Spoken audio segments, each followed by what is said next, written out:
Louvado seja Deus, o Senhor falando conosco. E a Bíblia fechada, ela é um livro que pode se designar como qualquer outro livro fechado, porque um livro fechado não tem quem ler, né?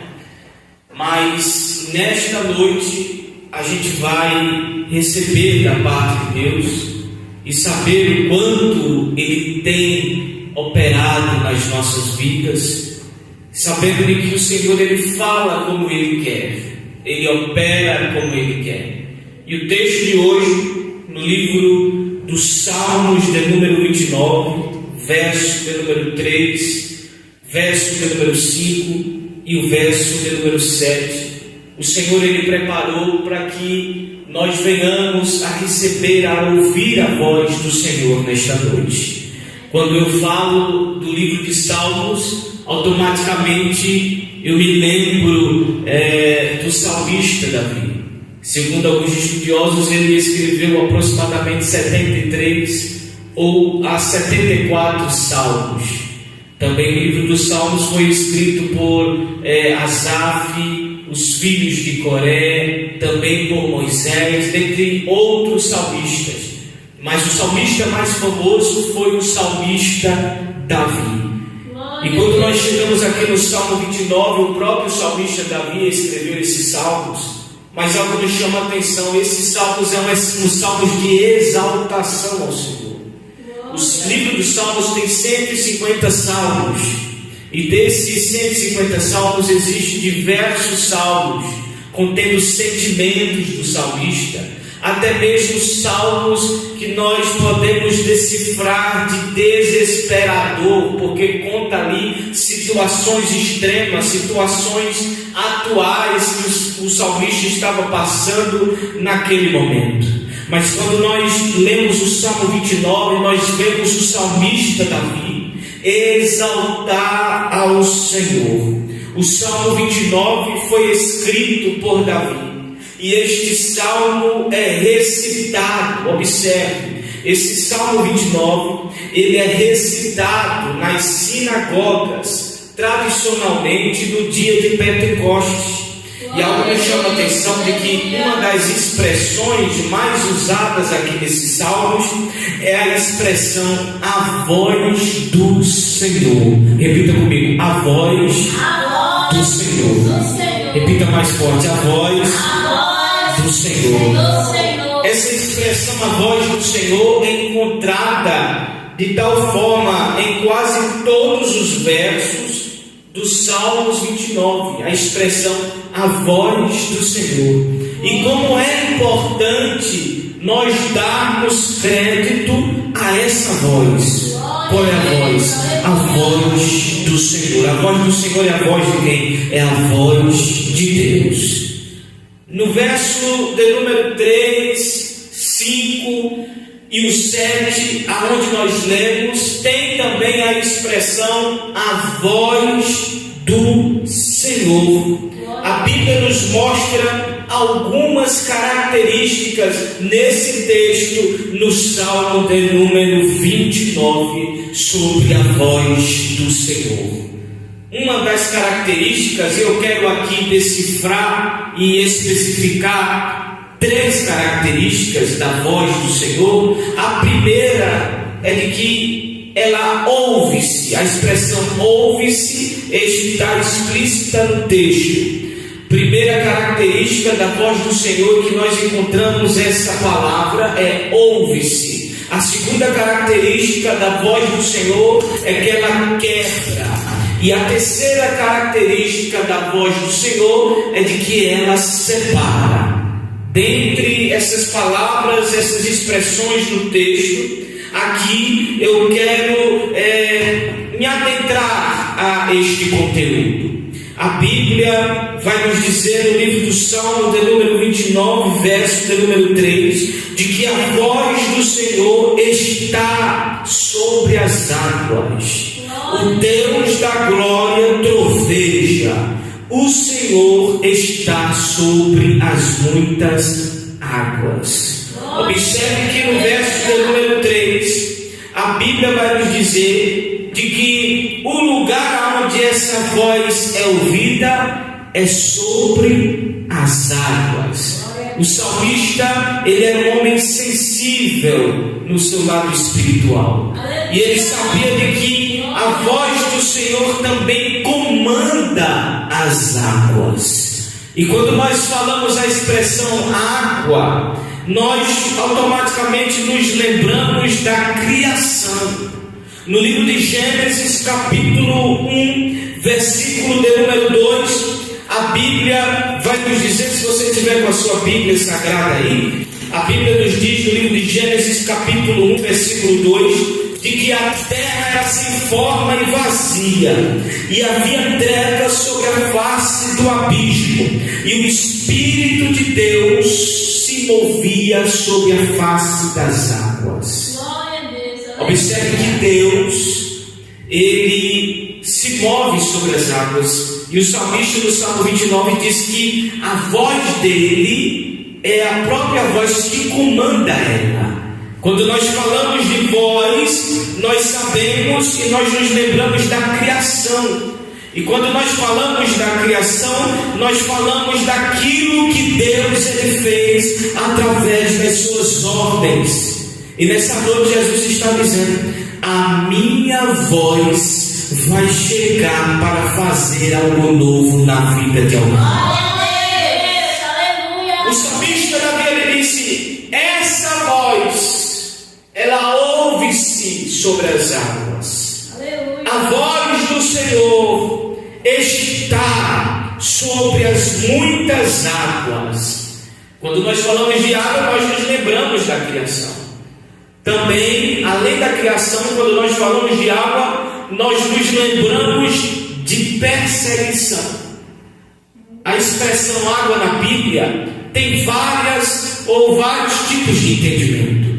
Um dos símbolos é a criação, que Deus criou. Desde o livro de Gênesis, capítulo 1, nós vemos a expressão água. E também, quando nós falamos de água, nós lembramos de perseguição. Por que perseguição, pastor? No livro de Êxodo, capítulo 14, a Bíblia vai nos dizer da perseguição dos egípcios, aonde Moisés estava ali guiando o povo de Israel, e ele estava em Pirraiote, estava no beco sem saída. E quando ele se encontrava no beco sem saída, o exército de Faraó se aproximando, a Bíblia vai nos dizer, amados irmãos, de que o Senhor, ele fez com que o povo de Israel passasse sobre o Mar Vermelho. E quando nós falamos Mar Vermelho, nós nos lembramos de água. A água tem um símbolo também de perseguição. Além de criação, a água pode simbolizar perseguição. E algo nos chama a atenção de que Moisés, ele recebeu a autoridade de Deus, recebeu o cajado de Deus, para que ele pudesse tocar naquelas águas, e as águas se abriram. Observe, como foi que as águas se abriram? Porque Moisés tocou com o cajado nas águas. E quando Moisés tocou com o cajado nas águas, as águas, elas se abriram. O Mar Vermelho se abriu. E algo nos chama a atenção, porque às vezes a pessoa dá muito crédito ao cajado e esquece da voz de Deus. Porque não adianta nada você ter o cajado, mas você não está debaixo da autoridade de Deus. O cajado só é cajado quando tem autoridade. Se não tiver autoridade, o cajado não tem poder. Se não tiver autoridade, a perseguição ela não cessa. Se não tiver autoridade, a perseguição ela não para.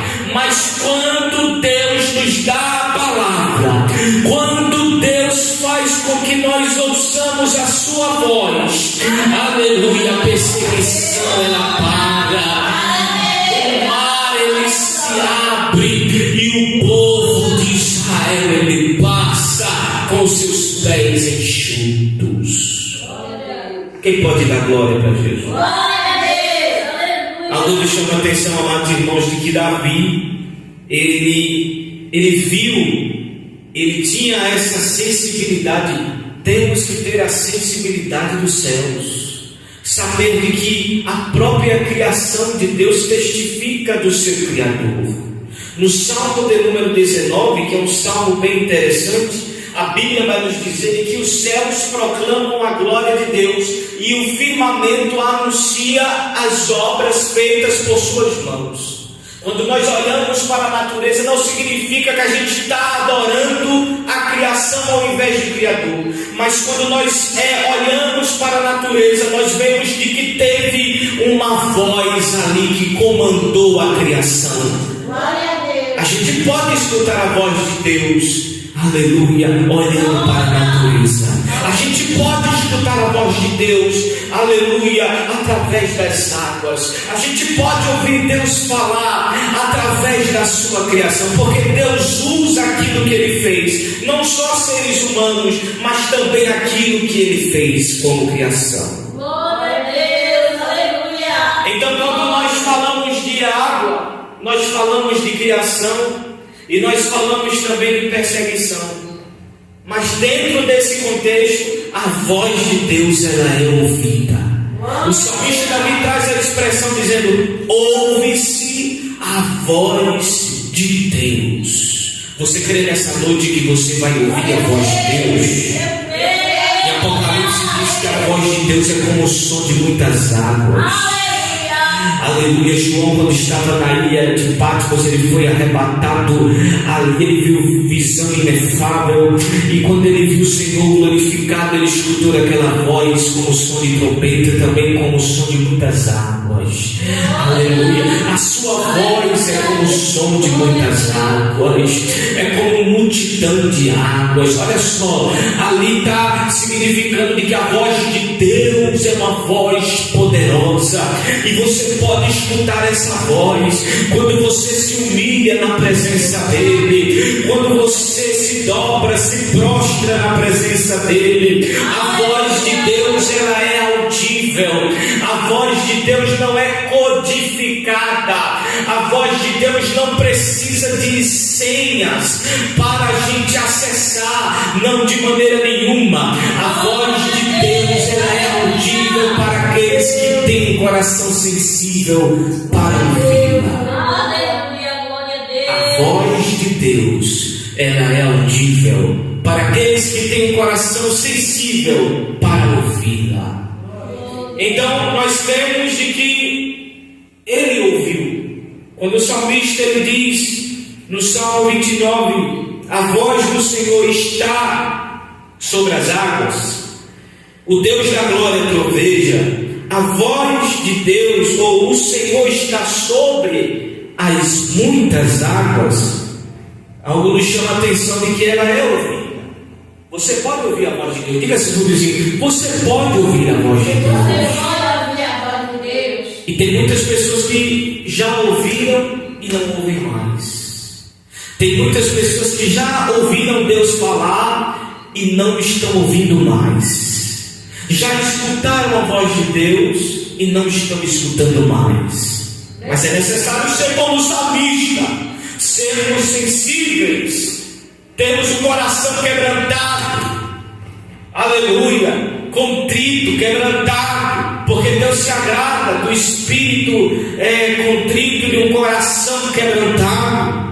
A segunda característica dessa voz é de que, a primeira nós já ouvimos, de que a voz do Senhor ela é audível, e a segunda característica é de que ela quebra. No verso de número 5, observe que a Bíblia vai nos dizer: a voz do Senhor quebra os cedros. Sim, o Senhor quebra os cedros do Líbano. E aí surge a pergunta: o que é cedro do Líbano? Para que a gente venha entender esse texto, de que a voz do Senhor quebra o cedro do Líbano, é necessário a gente entender o que é o cedro do Líbano. Para os irmãos que não sabem, o cedro do Líbano é uma árvore com aproximadamente 40 metros de altura, e ela tem um formato piramidal, ou seja, o formato de uma pirâmide.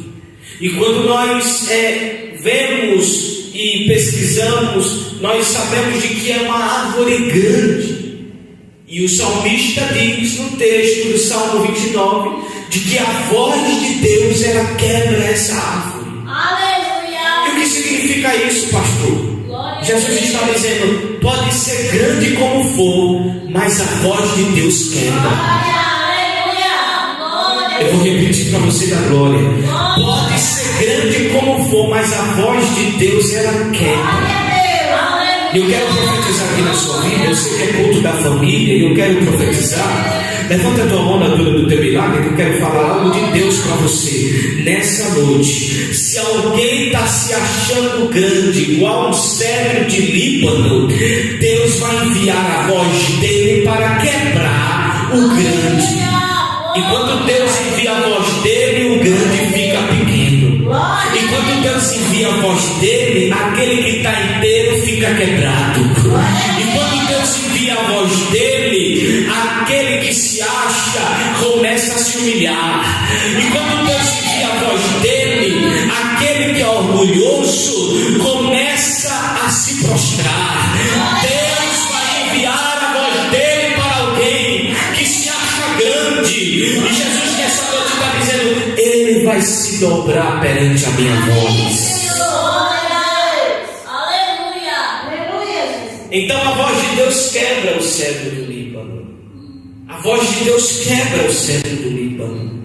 O cedro do Líbano é uma árvore grande, aproximadamente 40 metros de altura, uma das maiores árvores que existe. Observe, se um homem for cortar uma árvore dessa, ele tem dificuldades.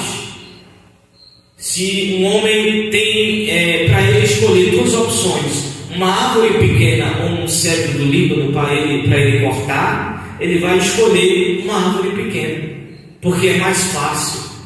Mas para Deus tanto faz, seja grande, seja pequeno, seja médio. E o que eu gosto de Jesus é porque às vezes, na maioria das vezes, só a voz dele já opera. Não precisa nem colocar a mão. A voz de Deus já opera. Enquanto alguém pensa que é com a mão, Deus manda a sua voz. E Deus está mandando a sua voz nessa noite para você. Aleluia. Então a primeira característica da voz de Deus é que ela é audível. A segunda característica da voz de Deus é que ela quebra o grande, ela quebra o cedro do Líbano. E a terceira característica da voz de Deus é de que ela separa, divide as labaredas de fogo. Eu vou repetir mais uma vez o que tem no verso de número 7. A voz do Senhor separa as labaredas de fogo. Na Bíblia, a versão do Rei Tiago, do King James, diz assim: a voz do Senhor divide as chamas de fogo. E o que significa isso, pastor? Que a voz do Senhor, ela separa, ela divide as labaredas de fogo. Sabe o que isso significa? É de que a voz de Deus seleciona. Se você for ver o texto bíblico, a Bíblia vai dizer: a voz do Senhor separa as labaredas do fogo. Eu até usei uma expressão equivocada, não é de fogo, é as labaredas do fogo. Observe, a voz do Senhor faz uma separação dentro do fogo. Aleluia. E o que significa isso, pastor? É que a voz de Deus, ela, aleluia, seleciona. E nessa noite o Senhor está dizendo: só o Senhor tem poder de separar com a sua voz as labaredas do fogo. Ela seleciona. É igual como eu estou dizendo. Vamos dar um exemplo. A voz de Deus, ela também separa o joio do trigo. Ela seleciona a labareda do fogo. Ela especifica. Ela é organizada. A voz de Deus, ela traz a realidade. Quando a voz de Deus chega, quando a voz de Deus revela, a voz de Deus mostra a realidade. E nessa noite o Senhor está dizendo: eu vou separar as labaredas do fogo. A minha voz tem poder para fazer o impossível acontecer. E você nessa noite que está assistindo, eu tenho uma palavra para você. A voz de Deus vai chegar na tua casa. A voz de Deus está chegando na tua família. A voz de Deus está chegando dentro aí do teu quarto, aonde você está. A voz de Deus está chegando no teu trabalho, no teu ministério. A voz de Deus está chegando nos hospitais. É essa voz que divide as labaredas do fogo. É essa voz que quebra os cedros do Líbano. É essa voz que é ouvida de forma com aquele que tem sensibilidade para ouvir essa voz. Essa voz está falando com você agora. Essa voz está falando com você agora. Você crê nessa noite? E a voz de Deus, ela traz paz. Aleluia. Eu creio na paz que Deus Ele traz com a sua voz. Alamantra, Kamachuriandas. Aleluia. A gente vive em um tempo onde nós escutamos tantas vozes, seja de pessoas, seja da tecnologia, e às vezes nós não paramos para escutar a voz de Deus. Às vezes nós aumentamos o volume da voz do mundo e abaixamos o volume da voz de Deus. Mas é necessário a gente aumentar o volume da voz de Deus e abaixar o volume da voz do mundo. Amém? Queremos ter paz. Se você quer ter paz, abaixa o volume do lado de fora e aumenta o volume, a sensibilidade, para que você venha a escutar a voz do Senhor. Amém, amados? Glória a Jesus. Fique de pé nessa noite.